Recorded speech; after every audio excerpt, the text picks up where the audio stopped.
Hey friends, it's time for another Friday Fun Fact, where I'll wrap up a neat little package of information you might not have known before. This week, we're celebrating the discovery of the tomb of Tutankhamun, which occurred on November 4th, 1922.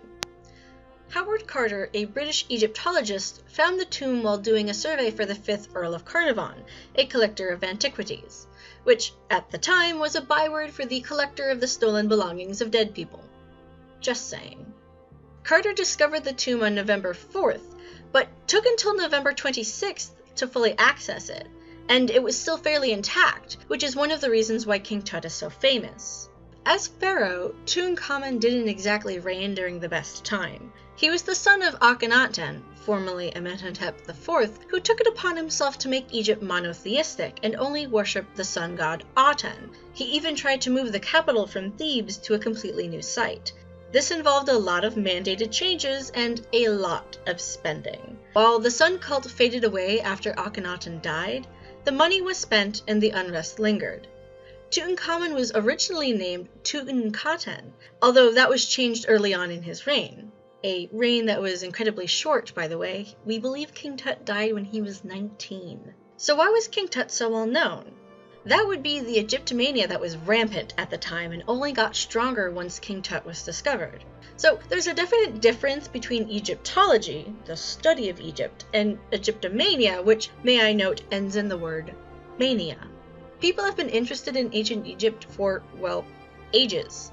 Ancient Greeks thought it was cool, the Romans thought it was cool, it was a whole thing even before the British Empire started stealing things. The Europeans didn't quite get into it until they discovered the classics again in the Renaissance. Although taking mummies and grinding them up for medicine was a thing for a while, not sure how that started. Like, why though? Anyway, with the discovery of folks like Herodotus, Egyptomania was sent into full swing. People took inspiration from the pyramids, the art style, and obelisks. Obelisks everywhere. A lot changed when Napoleon decided to invade Egypt, especially because he took scientists with him.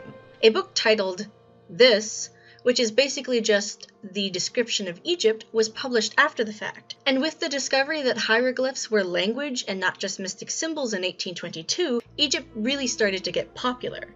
There were more scientific expeditions bringing back objects from museum collections, international exhibitions, and architects experimenting with new styles based off of the old Egyptian designs. And we can't forget the art. Egyptomania produced The Magic Flute, Aida, and multiple movies about Cleopatra. Arthur Conan Doyle produced the story Lot No. 249, which helped popularize the evil mummy. The 20th century saw three big things happen.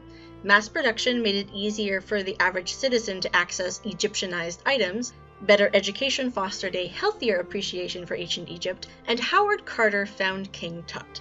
The wave of excitement this discovery unleashed lasted until World War II, and although it isn't as strong today, learning about ancient Egypt is still a major hallmark in a kid's schooling.